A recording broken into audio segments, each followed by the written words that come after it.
Malaquias 4, 5 e 6.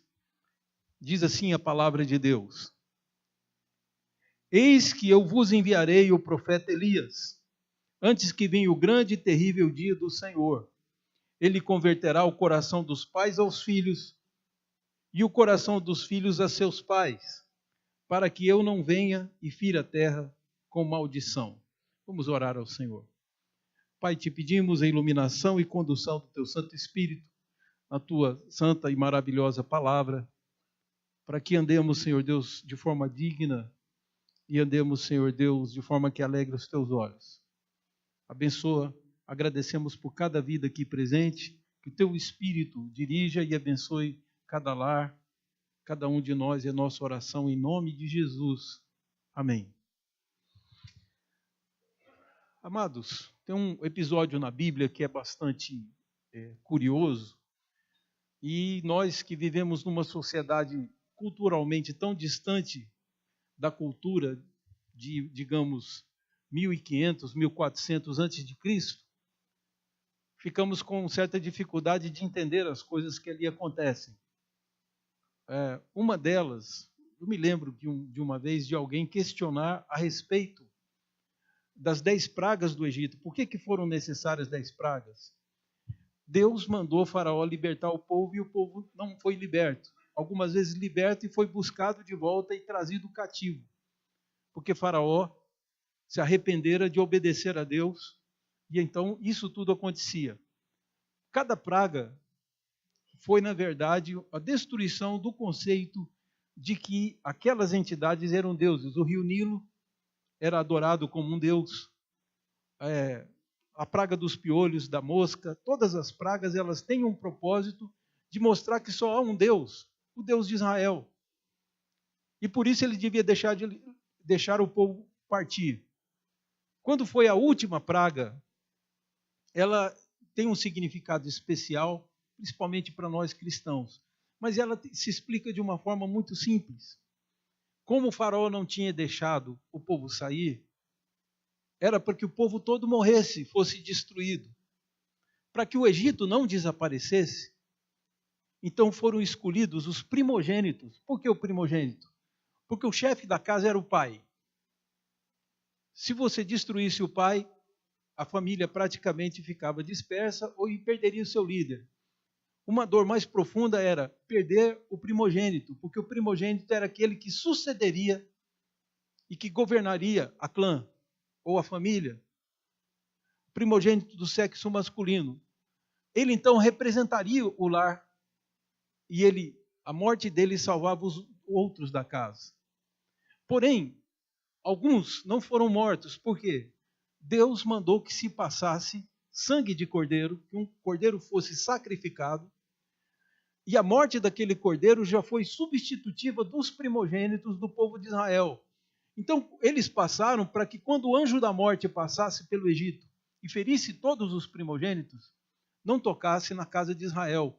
É daí que vem a ideia de Páscoa, né? Pasrei é passar por cima, né? E sem, ou passar no hebraico, né? É passar por cima sem tocar. Até no inglês você vai encontrar essa palavra, Passover. Significa passar por cima sem tocar. E aí o povo não foi tocado, porque as casas tinham a marca de um sangue de um animal inocente que morreu, porque o hebreu não era menos pecador, não era menos culpável do que todo o Egito. Mas foi poupado, não porque fossem povo da aliança, foram poupados porque o Senhor Jesus morreria na cruz no lugar deles. A morte de Jesus foi tão forte que tinha interferência 1500 anos antes. Então o anjo não tocou porque aquele cordeiro representava Jesus, o primogênito de Deus. E ali o povo foi poupado. Talvez numa sociedade egoísta como a nossa, alguma pessoa lamentasse a morte do primogênito e disse, antes ele do que eu. Talvez um brasileiro dissesse isso. Mas o que vocês pensam da família judaica, da família egípcia? Foi ou não foi uma perda? Ver um irmão morrendo Porque Faraó foi um irresponsável que tentou desafiar Deus, porque ele acreditava que era Deus também. Então ele desafiou o Senhor e trouxe maldição para toda a terra dele. Irmãos, não vamos ignorar, existe sim um cuidado especial de Deus com a família. Por isso os hebreus foram poupados nos seus primogênitos, porque eles eram preciosos aos olhos de Deus. A família é preciosa. Quando Deus chama Abraão, ele não diz a Abraão que nele seriam benditas as nações da terra. Em ti serão benditas todas as famílias da terra. Por que Deus aponta para a família? Porque Deus considera a família como sagrada. E por menos que você considere família, considere os papéis que o próprio Deus estabeleceu pouco importantes, se é assim que você considera, o seu conceito não tem peso nenhum na história da humanidade. O de Deus, sim. E aqui, nós estamos diante de um texto que fala de uma maldição que viria sobre a terra, mas ao mesmo tempo de salvação. Esse texto de Malaquias fala de salvação e de condenação. Se você ler com cuidado, se quiser ler em casa todo o livro, você vai ver que Malaquias traz à luz uma pergunta que o povo fazia no coração e que muitas vezes não tinha coragem de dizer. O povo dizia, qual a diferença? Deus, não há diferença nenhuma entre fazer o bem e fazer o mal. Então o profeta disse, vocês estão enganados. Deus está vendo tudo, está escrevendo diante dele um memorial, e ele vai julgar os homens. E aí ele começa a falar do julgamento que vai vir sobre todo o nosso planeta, sobre toda a raça humana.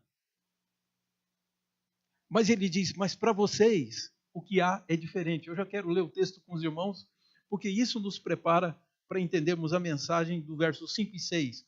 Olha no capítulo 4, verso 2. No capítulo 4, verso 1, ele ainda está terminando o assunto dizendo que vai vir sim um grande julgamento, toda maldade, toda injustiça que o homem praticou nessa terra vai ser condenada. Mas o povo de Israel seria poupado. Veja só o verso 2, é dito, mas para vós outros que temeis o meu nome, nascerá o sol da justiça, trazendo salvação nas suas asas, saireis e saltareis como bezerros soltos da estrebaria. Pisareis os perversos, porque se farão cinzas debaixo das plantas dos vossos pés. Naquele dia que preparei, diz o Senhor dos Exércitos, lembrai-vos da lei de Moisés, meu servo, a qual lhe prescrevi em Herobe, para todo Israel, a saber os estatutos e juízos. Então poderiam ser as últimas palavras de Deus no Antigo Testamento, mas não foram. Porque Deus ainda tinha algo que acrescentar, Deus ia fazer uma profecia do que aconteceria no futuro através de Malaquias, que uma tradução seria mensageiro do Senhor ou anjo de Yahvé, anjo do Senhor, é o nome Malaquias. E Malaquias fala de um outro profeta que viria, que foi o texto que nós lemos. Mas o que é curioso é dizer assim, a terra toda pecou, portanto todo homem é condenável, mas para vocês o futuro é diferente, porque vocês temem o meu nome, vocês têm uma aliança comigo, vocês serão poupados, como os primogênitos dos hebreus no Egito. Aqui também, ele disse, sairá o sol da justiça, que, claro, o fariseu entende que aqui tratava-se do Messias, e o cristão, por conseguinte, entende que o sol da justiça é Jesus. Por que sol da justiça? O sol brilha, aquece, traz vida a nós, mas ele é chamado de justiça, porque Jesus não meramente perdoou os nossos pecados, virando o rosto para o lado para não ver que somos pecadores. Não foi isso que Cristo fez. Ele tomou os pecados daqueles que ele queria salvar, ele tomou sobre o seu corpo, ele tomou na cruz e morreu. Como o salário do pecado é a morte, todo o pecado da terra será punido. Alguns responderão pessoalmente por suas próprias faltas. Aqueles que têm uma aliança, que temem o nome do Senhor, que confiam no sol da justiça, tiveram seus pecados castigados por volta do ano 30, quando Jesus, o Cordeiro, morreu. Portanto, é importante saber o que eu posso fazer para agradar a Deus de um jeito e que eu escape desse julgamento, porque todo homem que for julgado será condenado. Em Apocalipse diz que seremos julgados por nossas obras. E as nossas obras são suficientes para nos condenar. Como escapar desse julgamento? O que é curioso são as últimas palavras do Antigo Testamento do profeta Malaquias, porque depois desse verso, queridos, Deus fez silêncio na terra. Deus não mais falou por meio de profetas. E se alguém queria saber a vontade de Deus, fazia o que Malaquias recomendou. Buscavam na lei de Moisés, buscavam nas escrituras, nos escritos de profetas. Que é hoje, como chamamos, a escritura dos hebreus, ou o nosso Antigo Testamento. É a Torá. Então os homens buscavam, os judeus buscavam a vontade do Senhor nos escritos. E por isso sabiam até da vinda do Messias, de um enviado de Deus que seria o sol da justiça.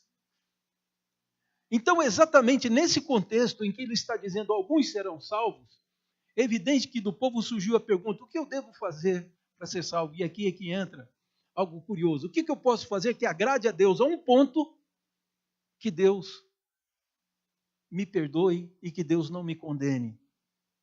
O que é que pode agradar ao Senhor? Bom, é evidente que se você pensar em termos de prata e ouro, algumas pessoas hoje em dia ensinam isso, né? Se você der uma grande oferta, Deus vai te dar uma grande bênção. Isso é mentira. Todo o dinheiro da terra já é de Deus. Todo o tesouro. Em Ageu, capítulo 2, verso 8, ele diz: meu é o ouro, minha é a prata, diz o Senhor dos Exércitos. O que eu posso dar a Deus que já não seja dele? Até eu mesmo pertenço a ele. A minha roupa, tudo que existe, tudo à sua volta, pertence a Deus. O que é que você pode dar a Deus que ele já não tenha, que já não seja dele? Mas é interessante que ele fala assim: antes que venha o Salvador, o sol da justiça, antes que venha o Messias, que você hoje sabe que é Jesus, nascido em Nazaré. Naquela época eles não sabiam, só sabiam que viria um Salvador. Então, o que está sendo dito para eles? Vai ser dado exatamente, vai manifestar: eu vou levantar entre vocês o profeta Elias. Elias, a essa altura, já tinha morrido. Deus não ia ressuscitar o profeta Elias, mas alguém viria, se vestindo como Elias, comendo e andando e vivendo como Elias, numa simplicidade extraordinária. Esse texto fala de João Batista. E por que Deus manda um profeta antes que venha o grande rei? Antes que venha o Salvador? Porque se as coisas não estivessem organizadas com na chegada do Salvador, a terra toda, inclusive o próprio Israel, seria amaldiçoado. Viriam catástrofes sobre a terra e o povo dependia da terra. Como nós dependemos até hoje, a gente faz de conta que não, né? Mas quando você vai lá no mercado e compra o milho, não pensa que alguém plantou aquele pacotinho ali. Nós dependemos da terra ainda hoje.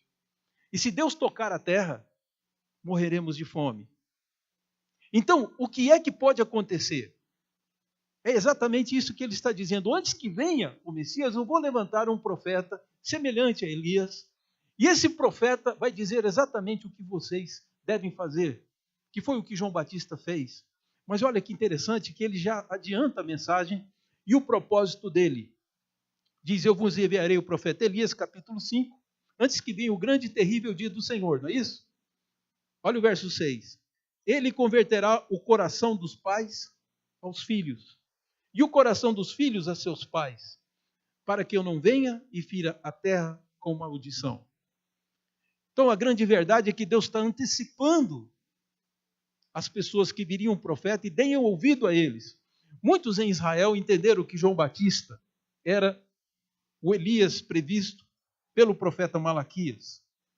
E sabendo que ele era profeta, ele era filho do sacerdote Zacarias. E aí, ele veio ao nosso meio e começa a pregar para as pessoas. Não realiza um milagre sequer. Mas as pessoas vinham de todas as regiões para ouvi-lo e eram batizados por ele, inclusive fariseus, gente da classe sacerdotal, soldados romanos. Imagina o poder da palavra desse homem e da conduta dele. Esse é o João Batista, mas ele foi enviado antes para preparar o caminho do Senhor. O próprio João Batista disse isso. Perguntaram para ele: você é o Messias, o nosso Salvador? Ele disse: não. Você é algum dos profetas? Ele disse: não. Você é Elias? Ele disse: não sou. Então quem é você? Ele falou: sou a voz.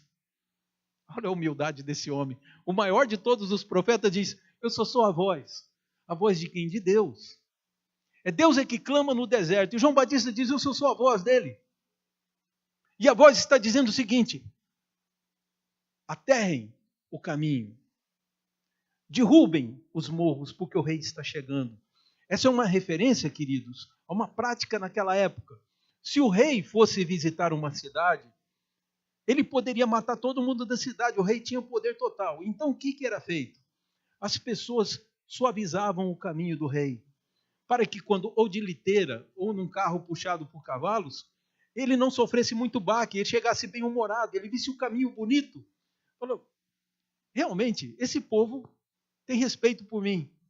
E ele podia trazer grandes coisas para a cidade. Então, endireitar o caminho do Senhor significava isso.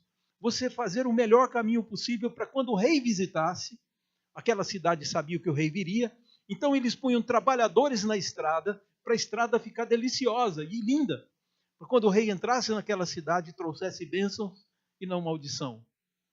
E aqui João Batista é enviado para preparar o caminho do rei. Como profeta previsto por Deus, João Batista sabia o que agradava a Deus. E aqui foi dito que ele virá para converter o coração dos pais aos filhos. Quer saber o que Deus quer de você? O que pode agradar a Deus profundamente?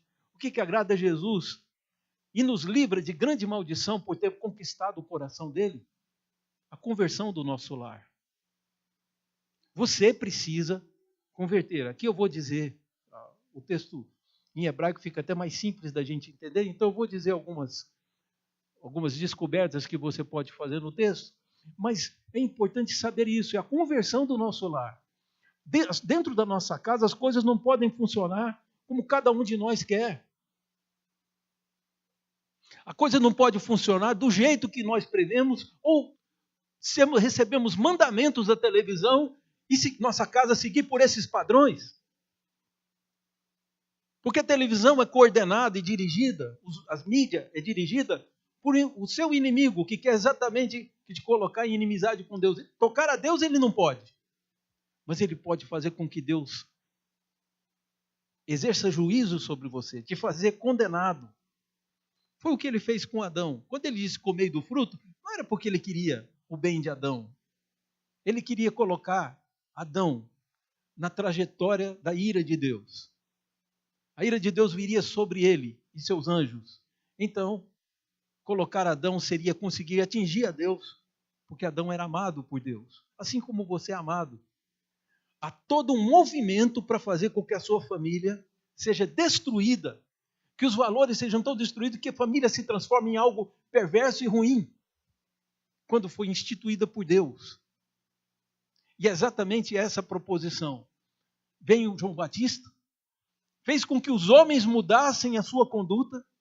Então, quando Jesus veio, dentre os próprios discípulos de João Batista, Jesus compôs o seu grupo de discípulos e fundou a sua igreja, que tem a missão agora de restaurar as famílias, para que o Senhor não venha e fira a nossa terra com maldição.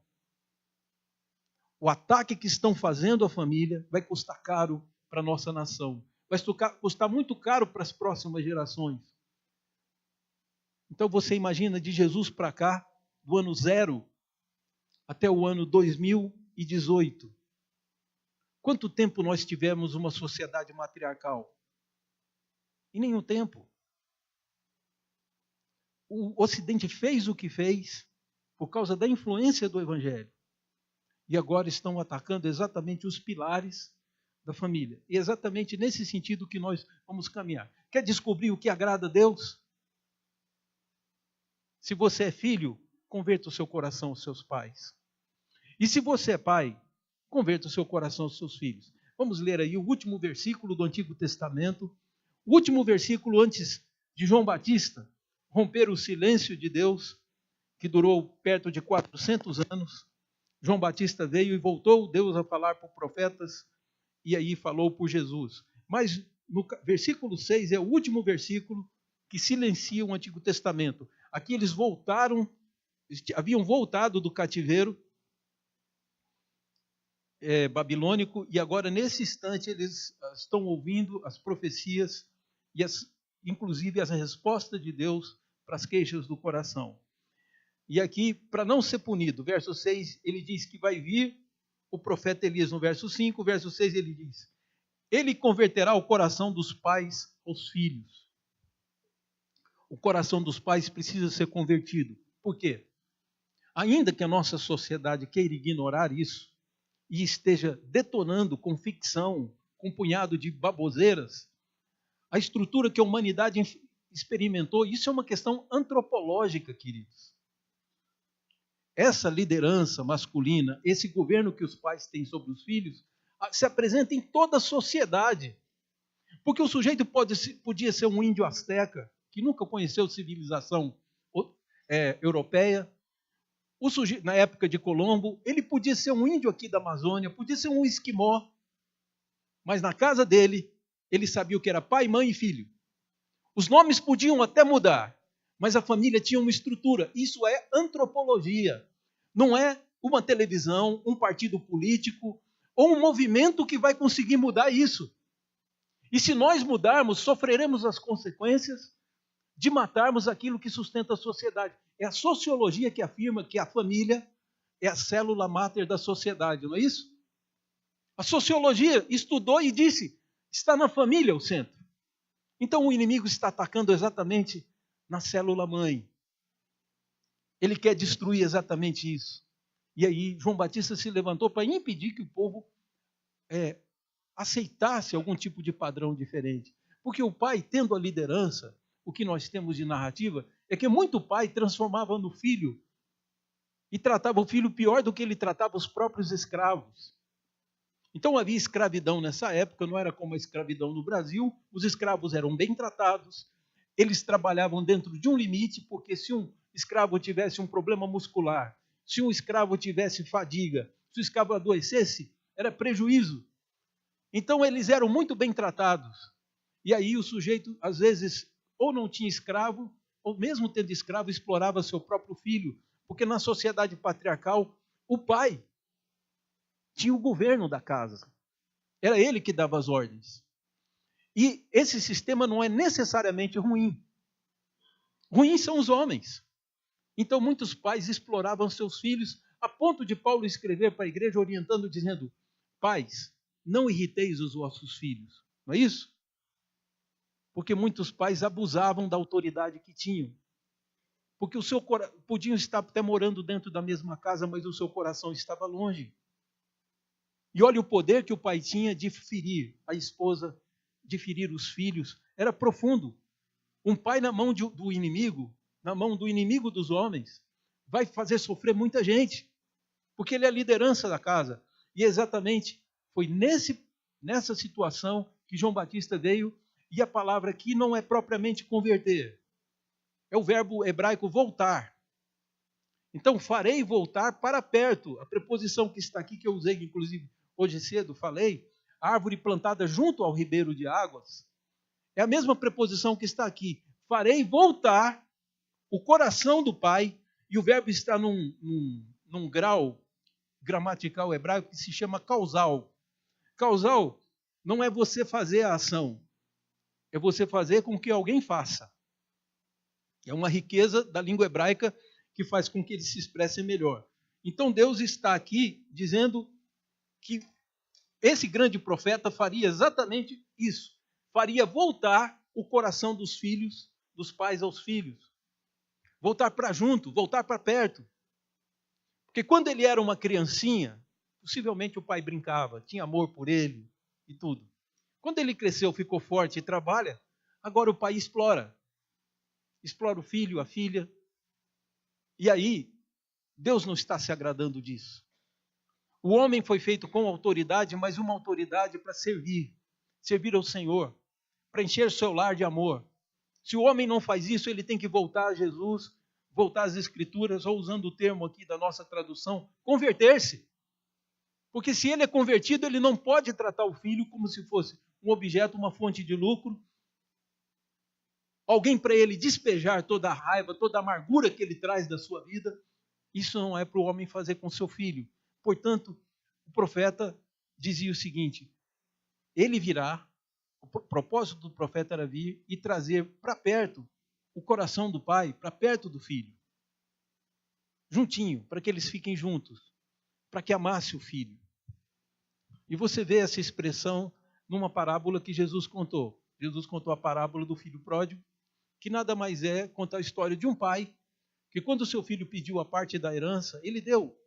O pai podia ter dito: eu não morri ainda. Você já quer sua parte da herança? Mas eu estou vivo. Espera eu morrer e vocês partilham.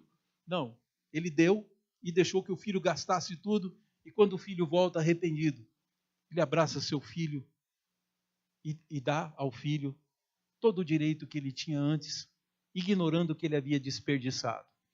É exatamente nessa perspectiva, queridos, que caminha.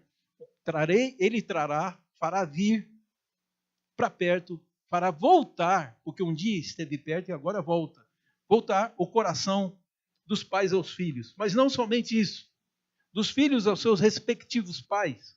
A tradução está muito bem feita aqui. Também trazer o coração dos filhos aos pais, e isso aqui é muito atual.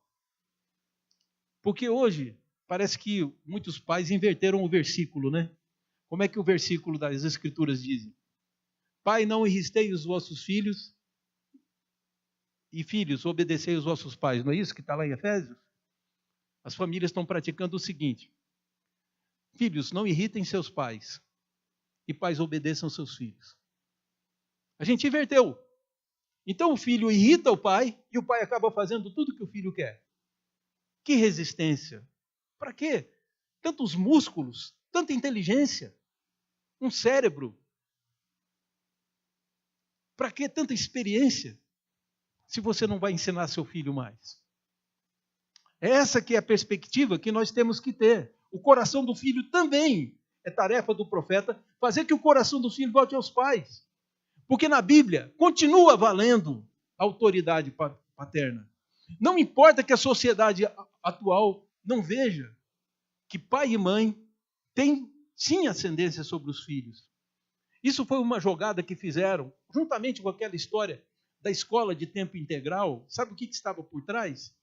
Diminuir a participação dos pais, que são quem amam, sobre os filhos, e o Estado adotar as crianças para fazer delas o que quiser, para fazer delas brinquedo.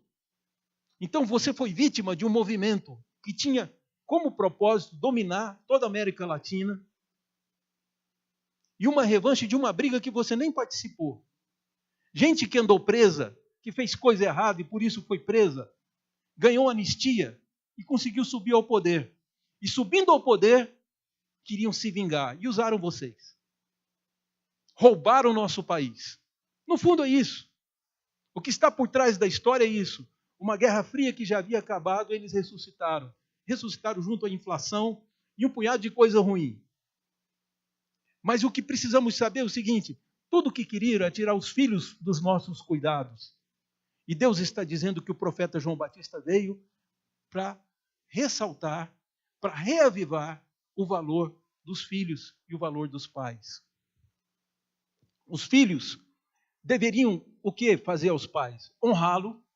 É o que diz no mandamento. Entre os 10 mandamentos tem um que diz: honrará teu pai e tua mãe. O Novo Testamento ainda diz mais, que tem que obedecer pai e mãe. Aqui o texto não está dizendo que devem ser honrados os bons pais, os pais cuidadosos. Não, todos os pais. E da mesma forma, não são só os bons filhos que devem ser muito valorizados e cuidados pelos seus pais, mas os maus também. Basta ser filho e você já tem a obrigação de cuidar dele. Então, a autoridade do pai sobre o filho é tão grande que no Antigo Testamento, se um filho desonrasse o pai, esse filho poderia ser condenado à morte. É isso, está lá no livro da lei. Porém, quem poderia salvar o filho era o próprio pai. Então, os filhos aprendiam a tratar o pai muito bem. Porque se houvesse uma condenação de morte e o seu pai não quisesse lhe salvar, ele se pereceria. Então, é diante desse fato, que agora no Novo Testamento, em que o hebreu não podia mais apedrejar um filho que desonrasse seu pai, que fosse a vergonha da sua casa, porque só o Império Romano tinha o poder da morte, o hebreu continuava ensinando que o pai é autoridade. E o filho tem que olhar para ele assim. Os pais, ao mesmo tempo, não podem fazer dos filhos meros objetos para sua satisfação pessoal. Às vezes o menino estava querendo ser pastor, missionário. Não, você vai ser médico. Tem família que é assim, não, você vai ser doutor, vai ser advogado. Então isso aconteceu muito nos séculos passados, em que o pai achava que a obrigação dele era colocar um anel no dedo do filho. Hoje já não é tanto, mas já foi muito mais forte. E aí os filhos vinham do interior para a capital. Hoje o que está fazendo é que as famílias estão mudando para o interior, porque as capitais não são mais solução de problema nenhum. Mas a grande questão que nós temos é que o pai não pode usar a vida do filho para satisfazer a si. Ele tem que viver a vida dele, tem que ser respeitado. Mas, por outro lado, o filho também tem que respeitar a autoridade do pai. Numa sociedade onde os pais são tementes a Deus, isso é uma bênção. Numa outra sociedade, em que os filhos, os pais não são tementes a Deus, é um grande prejuízo, como é a sociedade brasileira, que se diz cristã, mas não é cristã coisa nenhuma. É uma sociedade idólatra que segue suas próprias leis e que não liga nem para Deus nem para Jesus. Jesus não é o grande exemplo deles. E aí esse é o grande problema que nós temos. Aliás, a grande deusa do Brasil é uma mulher. Ficção, porque Maria nunca foi essa pessoa que eles dizem ser. E aí, o que é dito no Brasil, na verdade, o Brasil tem Jesus como o grande líder religioso, assim que se diz, mas a mãe dele manda nele. Ela é quem as pessoas devem orar e amar. Por que essa concorrência? É uma tentativa de desviar o foco de Jesus, que só Jesus é Salvador. Aliás, Jesus é Salvador da própria mãe dele. Ela diz isso no cântico, que a sua alma se alegrou no seu Salvador. O Salvador de Jesus, de Maria, foi Jesus, o próprio filho dela. Portanto, o Brasil está completamente equivocado, distraído e pegou a trilha errada. Vai ter que voltar onde errou e recomeçar. E é exatamente isso que o profeta veio fazer, de nos alertar para esse grande problema que nós temos. E que Deus considera gravíssimo, de pais que não cuidam dos seus filhos, não orientam, não conduzem para o bem os seus filhos, não respeitam os seus filhos, ou se omitem para não ter encrenca, deixa o filho fazer o que quiser. Esses pais serão cobrados por Deus. Assim também como os filhos que desprezam seus pais. Seu coração está longe do Senhor. Deus está aproximando o coração. Então, é curioso isso. Que o maior dos mandamentos é: ama a Deus sobre todas as coisas. E como é que eu manifesto o meu amor a Deus? Amando aquele que está próximo a mim. Aquele que Deus pôs no meu caminho. Amando o meu filho. Então, queridos, a gente precisa sempre estar atento do que fazer. Eu me lembro, não faz tantos anos assim, certamente a minha esposa lembra muito bem dessa data. Meu filho mais velho, trabalhava ainda muito jovem, ele começou a montar computadores. E na firma que ele trabalhava, ele montava pessoalmente 8, 9 computadores por dia. A loja vendia peças e ele montava conforme o pedido do cliente. E ele trabalhando esse tempo, o pessoal do grupo ia fazer uma confraternização lá no Araguaia. Ele tinha 17 anos.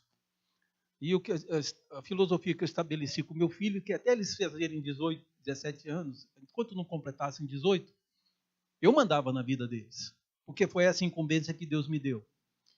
Depois dos 18, eu seria um conselheiro. Então ele tinha 17 anos e já na juventude o pessoal chamou. Eles vão à beira do rio Araguaia e vão comemorar. Pai, eu vim aqui te falar que eu estou indo. Eu disse, não, e eu estou aqui para te falar que você não vai. O meu filho disse, mas pai, que mal que tem, eu sou crente, você sabe que eu sei que você é crente, mas você não vai. Você não sabe o ambiente que é lá. O pessoal vai beber o tempo todo, fora as outras coisas que vão acontecer, de prostituição para cima. E esse não é o ambiente que você deve ir.